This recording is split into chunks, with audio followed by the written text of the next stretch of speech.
Kung bago ka lang sa aming channel at mahilig ka sa mga kakaibang kwentong katatakutan, pindutin ang subscribe button at ang bell icon para lagi kang updated. Kung hindi, mumultuhin kayo.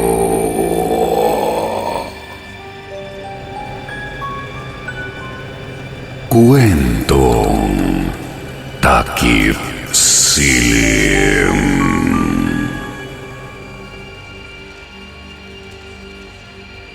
Hinihinalang aswang. Isang mapagpalang taon sa inyo, Sir Jupiter, at siyempre sa buong kwentong Takip Silim. Madalas po akong nakikinig sa inyong mga upload. Ito ang unang beses na nagpadala ako ng aking karanasan. Sana ay mapagbigyan.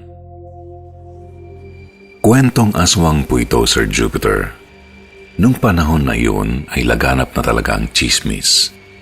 Tsismis na talagang nagdulot ng takot sa aming barangay. Ako nga po pala si Erna, nakatira sa isang probinsya sa Visayas noon. Nandito na ngayon sa Jensan. Pero hayaan niyo pa rin akong ibahagi ko ang kwento ko sa dati kong probinsya. Sa katunayan, ako at ang pamilya ko ay bago lang sa barangay na iyon. Kalilipat lang namin. May kakilala kasi si Papa doon na kumpare. May kaya sa buhay. Nung panahon na yun, gipit kami. Kaya pinatira kami ng kumpare ni Papa sa bakanting bahay. Dating tambakan ng buko yun pero ayos naman nang linisin namin. Sabi ng kumpare ni Papa na si Biner, huwag daw kaming papayagan na lumabas sa gabi. May aswang daw kasing pagala-gala sa barangay namin, lalo na kung walang gaanong tao sa daan. Akala namin noon nagbibiro lang si Kuya Biner.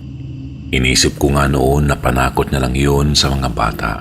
Pero sa ilang araw naming pagtira doon, lagi naming naririnig sa palengke ang tungkol sa sinasabi nilang aswang. Natatagpuan daw kasing wakwak ang tiyan ng mga alagang baboy ng iba. Hinala nila, kagagawan daw yun ng aswang. Dalagita pa lang ako noon, Sir Jupiter, kaya kung ano-ano agad ang naiisip ko. Natatakot ako noon, kaya bihira lang talaga ako lumabas ng bahay. Ang kwento na iyon ay mas lalo pang uminit nang may mapaghinalaan na ang mga tao. Sa tapat kasi ng bahay namin ay may isa pang bahay, mga 3 bahay lang din ang layo sa amin. Sa bahay na iyon, may nakatirang matandang babae. Wala siyang ibang kasama sa bahay, pero may dumadalaw sa kanya paminsan-minsan na parang apo niya yata. Sabi pa ni Kuya Biner, matagal na raw ang matanda sa bahay na iyon. Ganon na rin katagal na pinaghihinalaan ng mga tao na siya ang aswang. Ang pangalan po ng matanda ay Yolanda. Yung matanda ay minsan lang daw lumabas, pero may chismis na may nakakita daw sa matanda na lumalabas ito ng hating gabi. May mga nakapagsabi din na yung matanda ay kakaiba ang tingin sa mga buntis nung nasa palengke ito. Hindi ko po alam kung maniniwala ako sa chismis noon, pero di ko rin maiwasan na maghinala. Isang gabi kasi habang papauwi ako sa amin, galing akong palengke, inutusan ni Mama. Biglang may sumitsit sa akin. Wala na pong katao-tao sa daan. Di naman ganun kadilim kasi may ilaw naman kahit paano. Paglingon ko, nakita ko si Aling Yolanda sa may gilid ng kalsada. Nakasuot siya ng itim tapos may bitbit na supot. Tinatawag niya ako. May sasabihin daw siya. Hindi ako lumapit pero hinintay ko kung anong sasabihin niya. Aminado ako noon na kinakabahan ako. Alam kong masama ang maging mapagbintang, pero kakaiba talaga si Aling Yolanda. Tinanong ako ni Aling Yolanda kung naniniwala daw ba ako sa aswang. Tumango lang ako kahit di ko alam ang isasagot ko. Tapos bigla ko pong nakita ang makahulugang ngiti ng matanda. Tumayo ang mga balahibo ko sa katawan. Napayakap ako sa mga braso ko nang manlamig ako. Ako naman, ngumiti na lang ako ng pilit tapos nagmadali na akong maglakad. Hindi ko sinabi kina Papa ang sandaling pag-uusap namin ni Aling Yolanda. Baka kasi mas lalo pa akong hingpitan noon ni Papa. Di na ako makakalabas pag nagkataon. Ika-2 ng Marso, saktong 1 buwan na kami sa barangay. Medyo humina ang chismis noon kasi walang paramdam mga aswang. Sa mga dumaang araw kasi parang ang payapa ng barangay namin. Pero sa araw din na yun, ako at ang nanay ko ay nakaranas ng kakilakilabot. Galing na naman po kaming palengke ni Mama. Inabot kami ng 8:00 sa palengke kasi sobrang daming tao. Wala pang masakyan noong oras na yun, kaya nilakad na lang namin ni Mama, malapit lang naman po sa amin. Habang abala kami ni Mama sa pagkukwentuhan, si Mama po ang unang nakarinig ng kakaibang ingay. Nasa gilid po kami ng kalsada, tapos sa gilid din may mga puno-puno at halaman.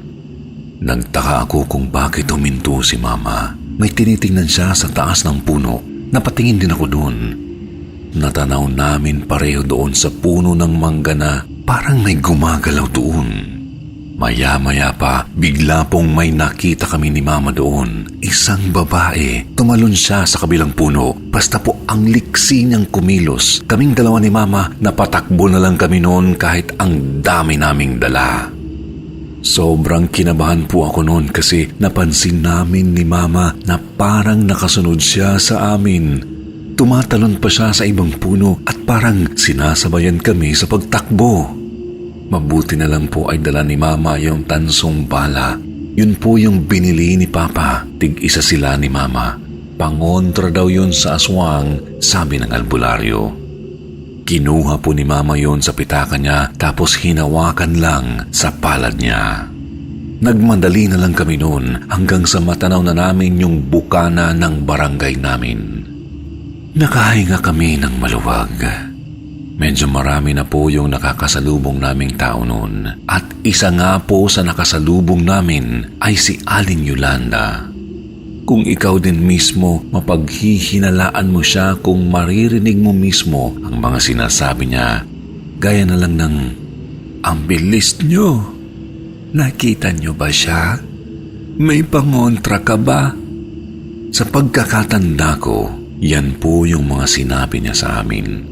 Sinabayan pa nga niya kami sa paglalakad kasi nga magkatapat lang naman ang bahay namin. Hindi namin pinapansin si Aling Yolanda kahit pa ang dami niyang sinasabi na weirdo. Kapag nagsasalita siya, parang siya lang yung nakakaintindi sa sarili niya. Madalas pang mapapaisip ka muna. Pagdating namin sa bahay, naikwento ka agad niya kay Papa at kay Kuya Biner. Ito namang si Kuya Biner, kinuwento pa sa iba, kaya kumalat na naman. Tapos nakarating na sa kapitan. Itong kapitan naman po, Sir Jupiter, malaki ang galit sa mga aswang. Ilang alagang baboy na kasi nila ang namatay dahil sa pag-atake raw ng aswang. Kung ako ang tatanungin, masasabi kong totoo ang aswang. Pero ang hirap pa rin sabihin na si Aling Yolanda iyon. Kasi kahit marami na ang naghihinala, wala namang nakakahuli sa akto sa matanda. Makalipas pa ang 1 linggo, nagtataka ako kung bakit ang daming tao sa harapan ng barangay. Nang makalapit kami ni Mama, meron po palang dinalang bangkay doon. Nakita raw yun ng mga mangingisda. Di ko na po nakita ang bangkay kasi nakatakip ng kumot, pero base sa narinig ko, wakwak din daw ang tiyan. Pinaghinalaan na naman po nila si Aling Yolanda. Nababahala na ang kapitan namin kasi parami na raw ng parami ang nabibiktima ng matanda.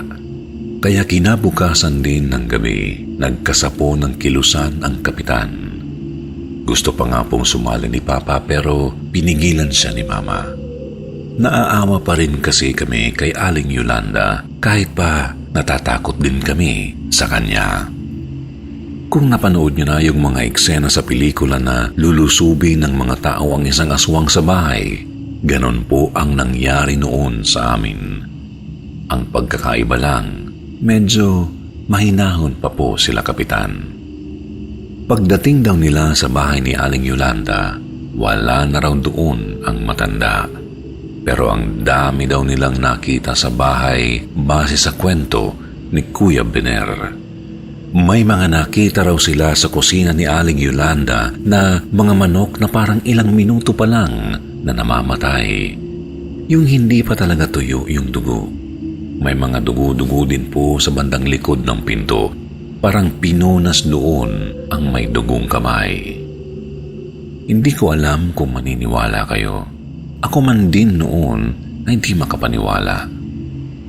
Magmula nang umalis si Aling Yolanda sa barangay namin, wala na ring nagparamdam na aswang. Dahil doon, mas lalo tuloy lumakas ang hinala ng lahat na yung matanda nga ang aswang. Pero naisip ko lang din, paano pala kung hindi pala talaga si Aling Yolanda ang aswang? Paano kung nandoon lang pala siya sa barangay namin at nagmamasid? Noong panahon na yun, hindi ako nagbigay ng opinyon tungkol sa issue. Dalagita pa nga lang ako, pero alam ko na ang nangyayari. Aswang man o hindi si Aling Yolanda, ang mahalaga, naging mapayapa na ang lugar namin. Ikaw, ano sa tingin mo? Aswang ba siya o hindi? Hanggang ngayon kasi hindi ko pa rin alam. Isang linggo nakalipas, pinahanap ni Kapitan si Aling Yolanda. Pero hindi na nila ito natagpuan pa. Kahit saang barangay ay di na nila iyon nakita pa. Sa kwentong ito natutunan kong napakahirap palang maghusga ng tao. Lalo na at alam mong bumabase ka lang sa mga naririnig at nakikita mo. Hanggang dito na lang po, Sir Jupiter. Sana ay may napulot din kayong aral. Maraming salamat sa lahat at maligayang bagong taon.